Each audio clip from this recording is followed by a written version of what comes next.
Alors, belle lumière, ce matin, j'aimerais juste vous dire que la Bible dit que nous sommes faits de même nature qu'Élie. Élie était un homme de la même nature que nous. On peut lire cela dans Jacques chapitre 5, verset 17. Et moi, par analogie, je me dis, je suis de même nature que vous, vous êtes de même nature que moi, nous sommes de même nature. Alors, il m'est arrivé de me poser pas mal de questions, des réflexions, et je me dis, je pense peut-être pas être le seul à être passé par là. Et je me suis souvent posé la question, et merci à mon frère Daté qui a commencé en montrant cette liasse de billets de 50 €. Je me suis toujours dit, mais le jour où je serai riche, qu'est-ce que je ferai de mon argent? Alors quand tu montes ces billets, on peut se poser l'action de dire, mais si j'arrive à répondre à la question et que je récupère cette liasse de billets, mais qu'est-ce que je vais bien pouvoir en faire? Si j'avais un pouvoir que je pouvais choisir, un peu comme Superman ou les films qu'on regarde de science-fiction, mais lequel je choisirais? Et en fait, dans ce genre de questions, il m'arrive aussi de me poser des questions que je dirais existentielles. Mais Dieu, mais mon voisin là, tel que je vois sa vie, mais comment ça se fait que lui il réussit, mais pas moi?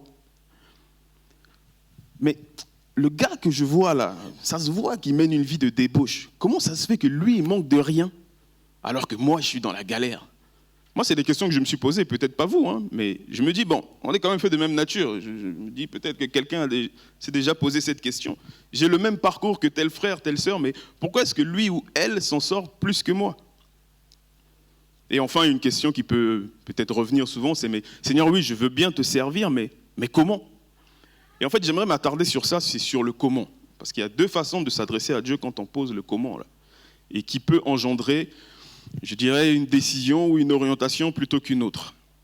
Et le texte de référence, vous allez comprendre pourquoi après, je vous pose toutes ces questions. Le texte de référence d'aujourd'hui, c'est tout simplement Luc chapitre 1. On va lire du verset 5 au verset 38. Luc chapitre 1, du verset 5 au verset 38. Du temps d'Hérode, roi de Judée, il y avait un sacrificateur nommé Zacharie, de la classe d'Abia. Sa femme était d'entre les filles d'Aaron et s'appelait Élisabeth. Tous deux étaient justes devant Dieu, observant d'une manière irréprochable tous les commandements et toutes les ordonnances du Seigneur. Ils n'avaient point d'enfant parce qu'Élisabeth était stérile, et ils étaient l'un et l'autre avancés en âge. Or, pendant qu'il s'acquittait de ses fonctions devant Dieu, selon le tour de sa classe, il fut appelé par le sort, d'après la règle du sacerdoce, à entrer dans le temple du Seigneur pour offrir un parfum. Toute la multitude du peuple était dehors en prière à l'heure du parfum. Alors un ange du Seigneur apparut à Zacharie et se tint debout à droite de l'autel des parfums. Zacharie fut troublé en le voyant, et la frayeur s'empara de lui. Mais l'ange lui dit, « Ne crains point, Zacharie, car ta prière a été exaucée. Ta femme Élisabeth t'enfantera un fils et tu lui donneras le nom de Jean. Il sera pour toi un sujet de joie et d'allégresse et plusieurs se réjouiront de sa naissance. Car il sera grand devant le Seigneur, il ne boira ni vin ni liqueur enivrante et il sera rempli de l'Esprit Saint dès le sein de sa mère. Il ramènera plusieurs des fils d'Israël au Seigneur leur Dieu. Il marchera devant Dieu avec l'esprit et la puissance d'Élie pour amener les cœurs des pères vers les enfants et les rebelles à la sagesse des justes, afin de préparer au Seigneur un peuple bien disposé. J'ai envie de dire à ce moment-là, un ange vous apparaît, vous annonce ça, vous dites quoi? Alléluia. Réponse de Zacharie. Zacharie dit à l'ange, à quoi reconnaîtrai-je cela? Car je suis vieux et ma femme est avancée en âge. Mais attendez, j'ai envie de dire, c'est une réponse que j'aurais pu faire ou que n'importe qui aurait pu faire. Réponse de l'ange. L'ange lui répondit, « Je suis Gabriel, je me tiens devant Dieu. J'ai été envoyé pour te parler et pour t'annoncer cette bonne nouvelle. Et voici, tu seras muet et tu ne pourras parler jusqu'au jour où ces choses arriveront parce que tu n'as pas cru à mes paroles qui s'accompliront en leur temps. » Waouh! Cependant, le peuple attendait Zacharie, s'étonnant de ce qu'il restait si longtemps dans le temple. Quand il sortit, il ne put leur parler et ils comprirent qu'il avait eu une vision dans le temple. Il leur faisait des signes et il resta muet. Lorsque ses jours de service furent écoulés, il s'en alla chez lui. Quelque temps après, Élisabeth, sa femme, devint enceinte. Elle se cacha pendant 5 mois, disant, C'est la grâce que le Seigneur m'a faite quand il a jeté les yeux sur moi pour ôter mon opprobre parmi les hommes. Deuxième tableau. Au 6e mois, l'ange Gabriel fut envoyé par Dieu dans une ville de Galilée appelée Nazareth, auprès d'une vierge fiancée à un homme de la maison de David nommé Joseph. Le nom de la vierge était Marie. L'ange entra chez elle et dit : « Je te salue, toi à qui une grâce a été faite. Le Seigneur est avec toi. » Troublée par cette parole, Marie se demandait ce que pouvait signifier une telle salutation. L'ange lui dit : « Ne crains point, comme à Zacharie. Ne crains point, Marie, car tu as trouvé grâce devant Dieu. Et voici, tu deviendras enceinte et tu enfanteras un fils et tu lui donneras le nom de Jésus. Il sera grand et il sera appelé fils du Très-Haut et le Seigneur Dieu lui donnera le trône de David son père. Il régnera sur la maison de Jacob éternellement et son règne n'aura point de fin. » Un ange vous apparaît, vous dit ça, vous dites « Alléluia !» Réponse de Marie. Marie dit à l'ange : « Comment cela se ferait-il, puisque je ne connais point d'homme ?» Réponse de l'ange. On s'est dit, mais est-ce qu'il va faire la même chose qu'à Zacharie ? Réponse de l'ange. L'ange lui répondit : « Le Saint-Esprit viendra sur toi, et la puissance du Très-Haut te couvrira de son ombre. C'est pourquoi le Saint-Enfant qui naîtra de toi sera appelé Fils de Dieu. Voici, Élisabeth, ta parente, a conçu elle aussi un fils en sa vieillesse, et celle qui était appelée stérile est dans son 6e mois, car rien n'est impossible à Dieu. » Réponse de Marie : « Je suis la servante du Seigneur, qu'il me soit fait selon ta parole. » Et l'ange la quitta. Amen.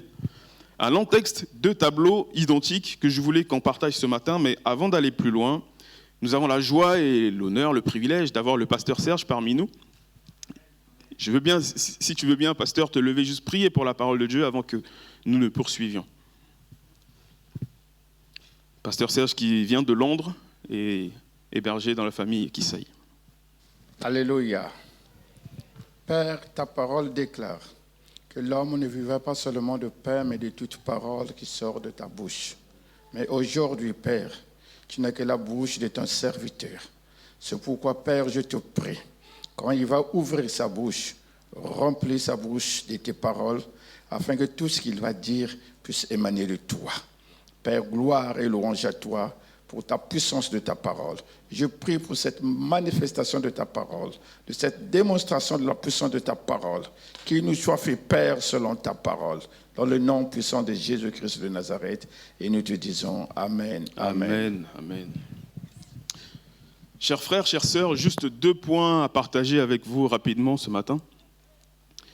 Le comment que l'on peut demander à Dieu lorsqu'on s'adresse à lui. Le premier comment, c'est celui de Zacharie. La Bible nous introduit cet homme comme, sans vraiment présenter son contexte. On ne sait pas grand-chose de lui. Jusque l'évangile de Luc démarre avec cet homme qui est au service dans le temple. Et pendant qu'il est au service, un ange lui apparaît. Question, qu'est-ce qu'un ange ? Un ange est tout simplement un envoyé de Dieu, un messager de Dieu. Donc Dieu voit Zacharie dans le temple, il lui envoie son messager. Il n'y a que 2 raisons, je dirais bibliques, pour qu'un ange vienne à nous. La première, c'est que nous avons prié, nous avons demandé quelque chose à Dieu, et Dieu nous envoie son ange. Dieu envoie son messager. Nous verrons la deuxième raison tout à l'heure. Mais la première raison, c'est nous avons prié, nous avons demandé quelque chose à Dieu, et Dieu nous envoie son ange. Voilà pourquoi, bien aimé, j'insiste en disant qu'il ne faut pas prier les anges. Parce qu'un ange est un envoyé de Dieu. Si Dieu lui a envoyé d'aller, je ne sais pas, à Palma de Majorque, et que toi tu l'appelles pour qu'il vienne à Boissy-l'Aillerie, bien aimé, l'ange va exécuter la mission de Dieu. A contrario, si tu es sur une belle plage de Martinique, je taquine ma sœur Anita qui vient de rentrer, et que tu pries l'ange pour qu'il vienne en Martinique alors que Dieu l'a envoyé en Corée du Nord ou en Corée du Sud, je ne sais quoi, eh bien l'ange va exécuter la mission de Dieu. Voilà pourquoi j'insiste qu'il ne faut pas prier un ange, mais prier Dieu. Et lorsqu'on demande à Dieu, Dieu envoie son ange, son messager.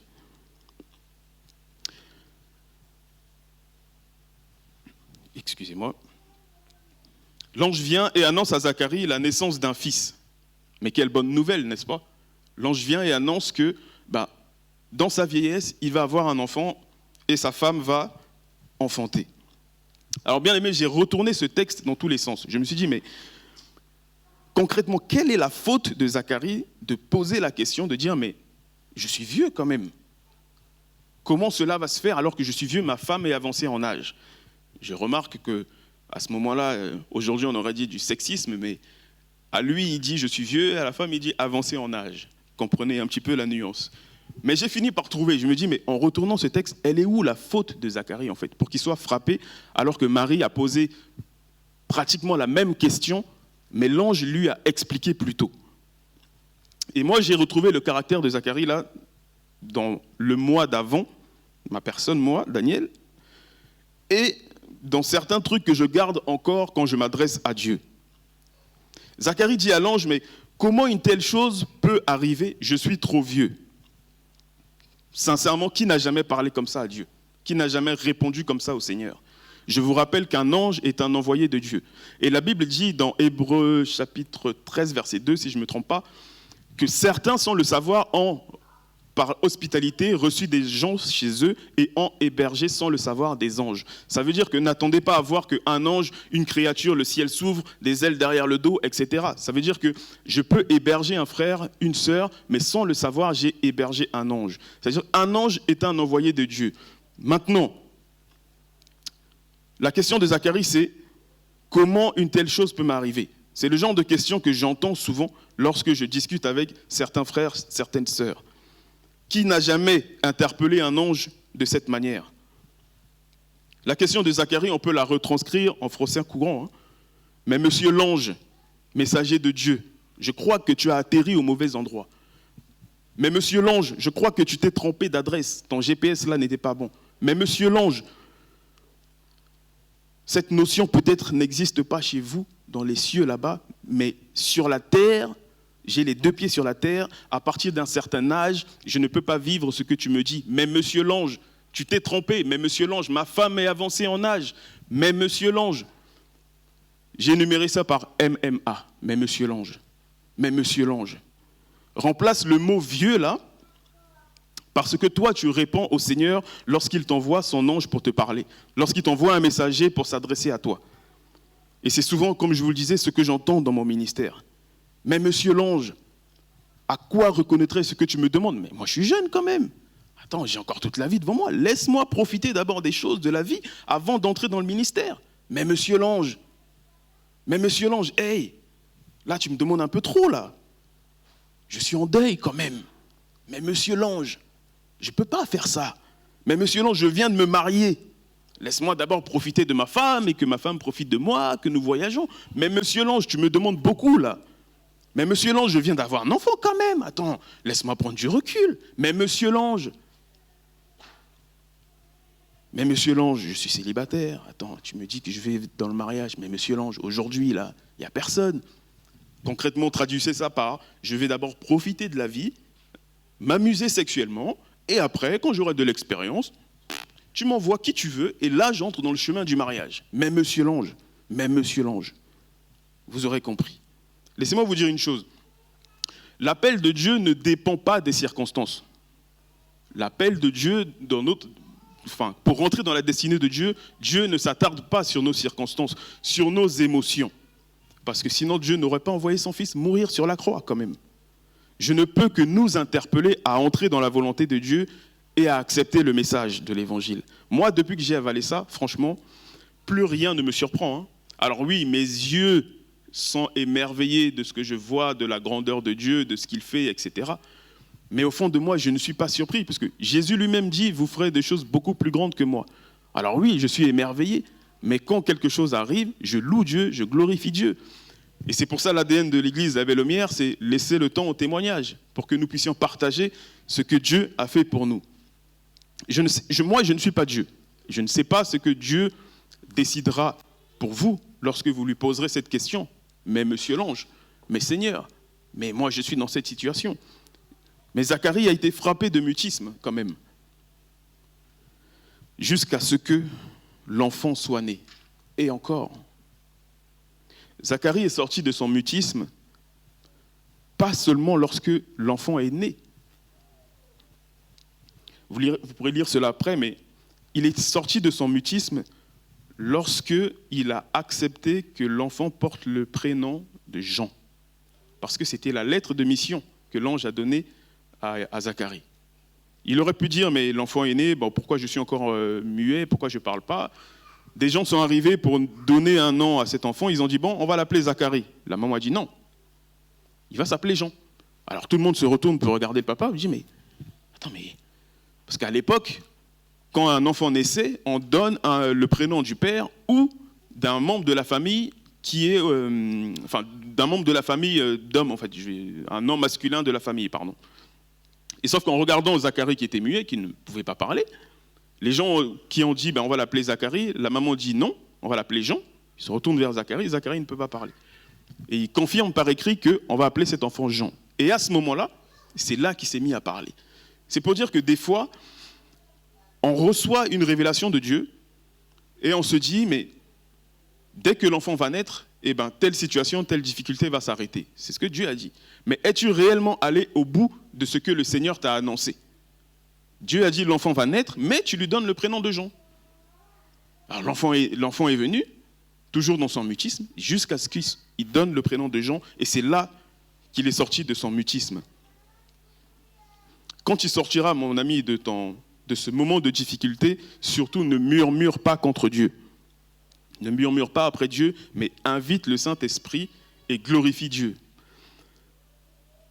J'aimerais juste faire une parenthèse, c'est que ce mutisme, c'est Dieu qui l'a voulu. Au risque de choquer, de surprendre, c'est Dieu qui l'a voulu. Moi, je viens d'un pays où, quelqu'un qui est né, qui s'exprimait pendant des années, qui entendait pendant des années, et puisqu'il dit lui-même « je suis vieux », c'est-à-dire qu'il a un certain âge, je viens d'un pays où, à un moment donné, si tu es frappé de mutisme, c'est forcément Satan qui lui-même t'a frappé de quelque chose. Si t'arrive quelque chose de négatif, c'est forcément Satan. Mais tu es né, on t'a vu grandir, on t'a vu jouer, on t'a vu te marier, etc. Et là, aujourd'hui, tu es frappé de mutisme. Forcément, tu as fait quelque chose. Il y a un péché, c'est Satan qui est intervenu. On oublie là que parfois, mais oui, Dieu peut frapper quelqu'un de mutisme.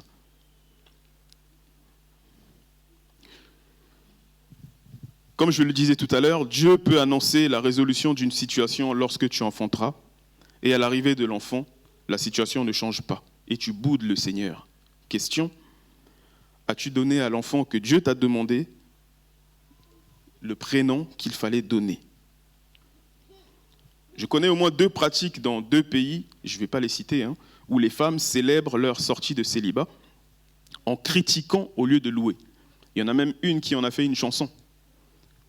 Ah, mais voilà, j'étais célibataire, maintenant j'ai trouvé quelqu'un, voilà, ne me critiquez plus, etc., etc. Maintenant c'est mon tour.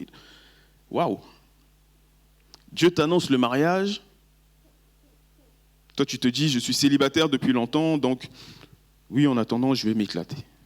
Et quand tu sors de cela, au lieu de louer Dieu, parce que là, Zacharie sorti de son mutisme, le premier truc qu'il a fait, c'est qu'il a écrit un cantique, il a loué Dieu.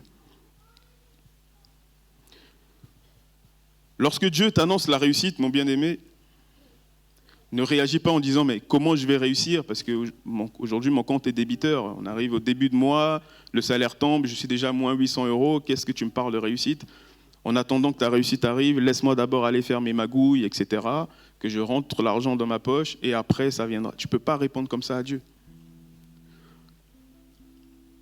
Lorsque Dieu t'appelle au ministère, tu dis oui, mais tu ne veux pas aller à l'école. Ça a un non-sens. Oui, il y a l'école du ministère, bien-aimé. Dans une école d'un certain nommé Tyrannus, l'apôtre Paul a enseigné, acte 19, verset 9. C'est dire de l'importance de l'enseignement. L'importance d'aller à l'école, de se renforcer bibliquement. Et c'est même fut le cas pour un certain Apollos, qui annonçait la parole avec exactitude, mais la Bible dit que Priscille et Aquilas lui présentèrent encore plus exactement la parole de Dieu. Acte 18, versets 24 à 27. Sauf que beaucoup d'entre nous, on se dit, je suis déjà élevé en connaissance de la parole. Est-ce que quelqu'un peut encore m'apprendre quelque chose? Non mais lui, il dit ça, mais attends, mais moi je suis au-dessus de lui. On ne peut pas parler comme ça devant un homme, devant un ange de Dieu. Le temps fait défaut, je vais avancer vite. Je vous disais, je ne vais pas être long. Le Seigneur permettra que je discute, que je partage avec vous d'autres éléments. Le point 2. Comment cela se fera-t-il puisque je suis vierge? Réponse de Marie. C'est la question que Marie demande à l'ange.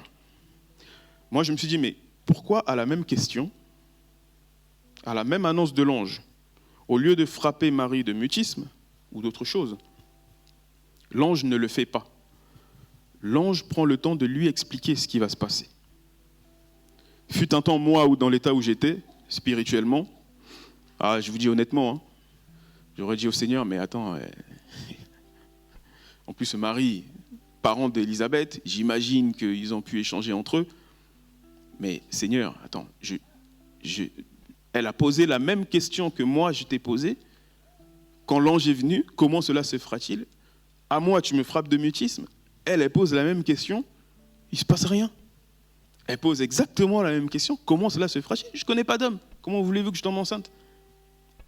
Et là, l'ange ne la frappe pas de mutisme. Mais l'ange prend le temps de lui expliquer. Fut un temps, j'aurais dit au Seigneur, mais il y a du favoritisme là-dedans. Mais c'est la vérité. Pourquoi moi tu m'as frappé et pas elle? C'est les questions que je vous posais au début. Pourquoi je suis comme ça? Pourquoi lui, pas moi? Pourquoi elle réussit, pas moi, etc. Je vous disais qu'un ange vient à notre rencontre pour 2 raisons. La première, c'était, nous avons prié Dieu et Dieu nous a envoyé son messager. La seconde raison, c'est tout simplement parce que nous avons trouvé grâce aux yeux de Dieu. Et il nous envoie son ange. Je répète, arrêtez de prier les anges. Ils ont une mission de la part de Dieu, mission qui ne peut être compromise, ni court-circuitée. À la différence de Zacharie, en fait, qui remettait en cause l'action de Dieu, Marie voulait connaître exactement la feuille de route de mission pour ne pas faire d'impair, pour ne faire aucune faute. Être enceinte à ce moment-là, sans être mariée, d'autant plus tu es fiancée et il se disait que tu n'avais point connu d'homme, vous pouvez considérer ça comme un truc de dingue. La preuve en est-il que son fiancé, Joseph, a secrètement voulu se séparer. Le gars, il voulait casser quand même. Le gars, il voulait mettre fin à la relation. Mais un ange lui apparaît, il lui parle, et réussit à le remettre dans le droit chemin. Belle Homière, j'ai envie de vous dire, acceptez ce que vient de Dieu sans compromis. Acceptez de suivre Jésus avec tout ce qui peut sembler vous perturber. Les je ne comprends pas, il faut laisser ça. Il faut dire au Seigneur plutôt de vous éclairer, de vous montrer, dans le but d'entrer dans la vision qu'il vous montre. Et non de dire que l'ange ou le serviteur de Dieu ou la servante ou le message que vous avez reçu est erroné parce que les 2 pieds sur terre, vous vous dites telle situation ne peut pas m'arriver. Dieu ne se trompe pas de destinataire. Quand il veut te parler, quand il veut s'adresser à toi, il ne se trompe pas de destinataire. C'est en ça le propos de Marie à la fin qui est de dire « Je suis la servante du Seigneur, qu'il me soit fait selon ta parole. » Waouh! J'aimerais pouvoir parler comme ça tous les jours de ma vie. J'aimerais pouvoir parler comme ça toutes les fois où, lorsque j'échange avec un serviteur de Dieu ou un frère ou une sœur qui me transmet un message de la part du Seigneur, dire tout simplement « Je suis serviteur de Dieu, qu'il me soit fait selon ta parole. » Et c'est là que Jésus opère. Et quand Jésus opère, Belle Homière, il faut présenter Jésus. Beaucoup sont ceux qui oublient de présenter Jésus. Beaucoup sont ceux qui oublient de présenter même l'ange qui a œuvré pour que le ministère se fasse, pour que l'action de Dieu se fasse. Les gens sortent de leur période de difficulté. En fait, ils parlent plutôt d'eux et de leurs difficultés, mais oubliant de présenter Jésus. Tant d'années de célibat, j'ai pu trouver quelqu'un, nous sommes mariés, 3, 4, 5 enfants. Vraiment, je suis heureux, je suis heureuse. Et puis, c'est fini. Et tu n'annonces pas l'action de Jésus, ni de son messager. J'ai galéré dans ma vie, je n'ai pas trouvé de travail, j'ai eu du mal. Et puis j'ai fini par trouver un travail, un bon salaire. Il se peut même que je rencontre le président de la République, je ne sais pas, les ministres, et que je voyage à l'autre bout du monde, etc. Mais frère, sœur, comment tu as fait pour en arriver là? Ah non, mais j'ai galéré, et puis j'ai trouvé. Et puis c'est tout. Tu oublies de présenter Jésus. Jésus qui a fait que tu en arrives là. Bref, vous aurez compris. Vous aussi, écrivez un cantique quand vous sortez de votre période de difficulté ou de joie. Écrivez un cantique pour louer Dieu. Vous pouvez lire cela à partir de Luc chapitre 1, verset 46. Et j'ai compris une chose, c'est que dans l'abondance, je dois louer Dieu. Dans l'abondance, bien-aimé, loue Dieu. Et dans la difficulté aussi, loue Dieu. Quand tu sors de ces deux moments, il faut louer Dieu, témoigner de Jésus et parler de Jésus. Et pour conclure, je vais rappeler un peu ce que j'ai dit. Zacharie a loué Dieu dans son mutisme, en sortant de son mutisme. Il n'a pas critiqué, il n'a pas murmuré. Marie a loué Dieu après avoir donné naissance. Louez Dieu quand vous sortez de vos situations. Belle-Omière, quand vous venez témoigner, je disais tout à l'heure, c'est notre ADN de l'Église, quand vous venez témoigner ici, présentez Jésus. Présentez Jésus. Sinon, vous vous glorifiez vous-même et ce n'est pas bon. Quand vous venez témoigner, présentez Jésus. Ah, moi j'ai fait ci, j'ai fait ça, moi, j'ai. Mais tu ne présentes pas Jésus, je dirais, tu te glorifies toi-même, tu passes à côté de quelque chose. Quand vous venez témoigner ici, présentez Jésus. Messieurs les messagers de Dieu, nous qui apportons la parole, ou vous qui témoignez, qui œuvrez dans les échanges fraternels, que ce que j'ai appelé le MMA ne se retourne pas contre vous, s'il vous plaît. Soyez fermes dans ce que vous avez reçu de la part de Dieu et ce que vous transmettez à un frère, à une sœur. Soyez fermes. Je vais vous prendre un exemple. Frère Abraham, s'il te plaît, tu peux venir. Mon frère Abraham est là. Je prie Dieu. Je passe mon temps dans ma prière personnelle. Et puis je reçois un message de la part du Seigneur. Je viens, mon frère Abraham, ça va, on échange et tout. J'ai vraiment reçu que dans 2-3 semaines, tu vas nous annoncer une très bonne nouvelle. Un enfant viendra.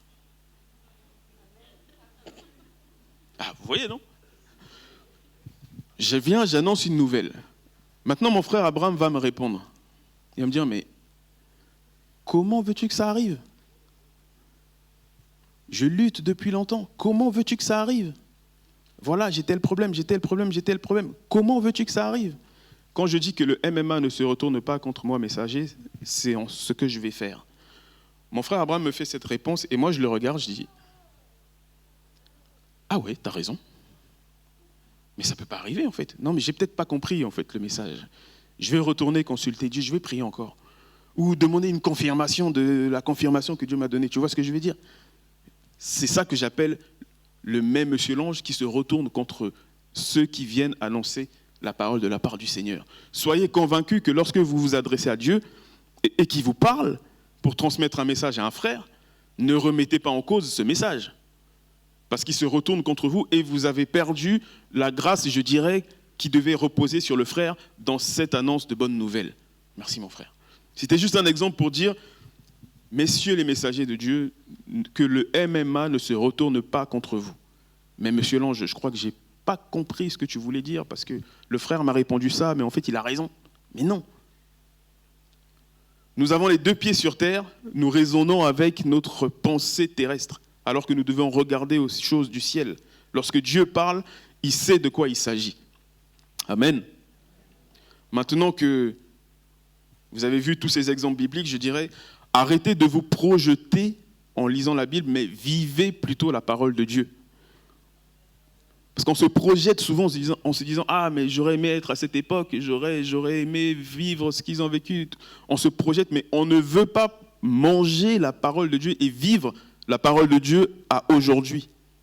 Ce que nous lisons dans la Bible, ce ne sont pas des histoires pour faire joli ou remplir des pages, mais c'est pour nous enseigner, pour nous instruire et pour pouvoir avancer avec Dieu. Chaque ponctuation dans la Bible est importante. Alors oui, cher bien-aimé, quand tu sors de ta situation heureuse, loue Dieu, glorifie Dieu. Et quand tu sors de ta situation de difficulté, oui, loue Dieu et glorifie Dieu. Amen. Soyez bénis.